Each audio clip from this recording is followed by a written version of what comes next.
गृहोपयोगी साहित्याची खरेदी करताय तर आजच आपल्या टेकेट सुपर मार्टला भेट द्या.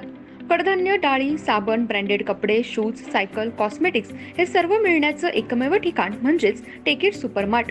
5,000चे भरपूर डिस्काउंट. कमीत कमी 4,999च्या खरेदीवर 5 किलोमीटर पर्यंत मोफत घरपोच सेवा. पत्ता पंचवटी चित्रमंदिर जवळ, 332 रोड.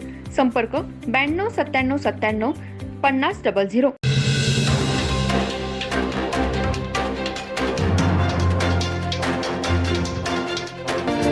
नमस्कार, मी तेजस्विनी मगदूम. एम मराठीमध्ये आपल्या सर्वांचं स्वागत आहे. पाहूया ठळक घडामोडी. इचलकरंजी शहरासह जिल्ह्यामध्ये मायक्रो फायनान्सद्वारे महिलांना बचत गटामार्फत कर्ज दिले जाते. आज कबनूर येथे दत्तनगर परिसरामध्ये महिला बचत गटाचा एक हप्ता थकला होता, तर वसुलीसाठी तगादा लावला होता. रात्रीच्या वेळेस वसुलीसाठी गेलेल्या 3 कर्मचाऱ्यांना छत्रपती शासनच्या दिव्याताई मगदूम यांना उद्धट भाषा बोलल्याप्रकरणी त्या तिघांची महिलांनी चांगलीच धुलाई केली. या घटनेची नोंद शिवाजीनगर पोलीस ठाण्यात झाली आहे. इचलकरंजी शहरासह महाराष्ट्र राज्यामध्ये मायक्रो फायनान्सद्वारे बचत गटांना व महिलांना मोठ्या प्रमाणात कर्ज दिले जाते. कर्ज दिल्यानंतर त्याची वसुली मोठ्या प्रमाणावर केली जाते.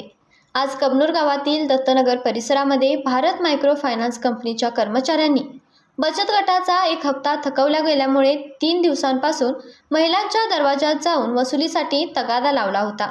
तर काल सकाळी 11 वाजल्यापासून ते रात्री 9:30 वाजेपर्यंत वसुलीसाठी महिलांच्या दरवाजामध्ये ते थांबत होते. हप्ता घेतल्याशिवाय जाणार नाही असा पवित्रा कर्मचाऱ्यांनी घेतला होता.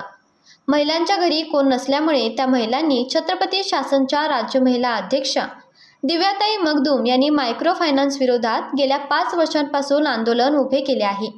याची माहिती दिव्याताई मगदूम यांना मिळताच त्यांनी घटनास्थळी येऊन मायक्रो फायनान्स कर्मचाऱ्यांना विचारणा केली असता त्यावेळी त्यांना कर्मचाऱ्यांनी व तेथील 2 महिलांनी उद्धट भाषा बोलली व दमदाटी केली.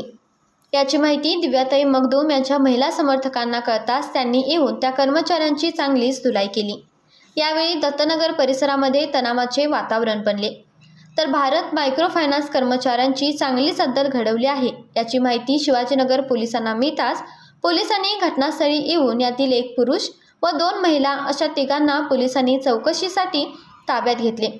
तर रात्री उशिरा पोलीस स्टेशनमध्ये छत्रपती शासन महिला अध्यक्षा दिव्याताई मगदूम व मायक्रो फायनान्सचे कर्मचारी तक्रार देण्यासाठी पोलीस स्टेशनमध्ये दाखल होते. मायक्रो फायनान्स कंपनीकडून सकाळी 10 ते 6 वाजेपर्यंत वसुलीची RBIची गाईडलाईन असताना सुद्धा काही मायक्रो फायनान्स कर्मचारी रात्री अपरात्री महिलांच्या घरी जाऊन वसुली करत असतात. त्यामुळे काही महिलांनी आत्महत्या सुद्धा केली आहे.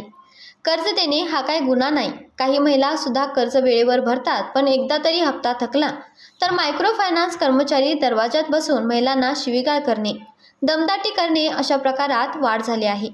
एकीकडे महिला सक्षमीकरण केंद्र सरकार, राज्य सरकार करत आहे, पण अशा मायक्रो फायनान्सच्या नावाखाली महिलांची घोर फसवणूक होऊ लागली. एकीकडे भारत विकसित होणार म्हणून पंतप्रधान सांगत आहेत, पण एका बाजूला मायक्रो फायनान्सकडून महिलांची फसवणूक होत आहे. त्यामुळे अशा मायक्रो फायनान्सवर कडक कारवाई करण्याची मागणी छत्रपती शासनच्या महाराष्ट्र राज्य अध्यक्षा दिव्याताई मगदूम यांनी मागणी केली आहे.